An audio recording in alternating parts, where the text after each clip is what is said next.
Also add some Ribena wine. That's homemade Ribena wine, very strong. You can use whatever substitute you'd like. Afterwards, I mix to get everything fully combined, and I also add some ginger.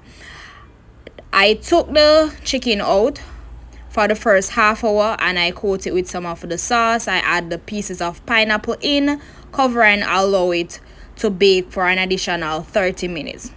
After about an hour and a half, or about an hour and 20 minutes, this is how the pineapple chicken is looking, guys. You could smell that high aroma of pineapple just hit you right in the face, guys.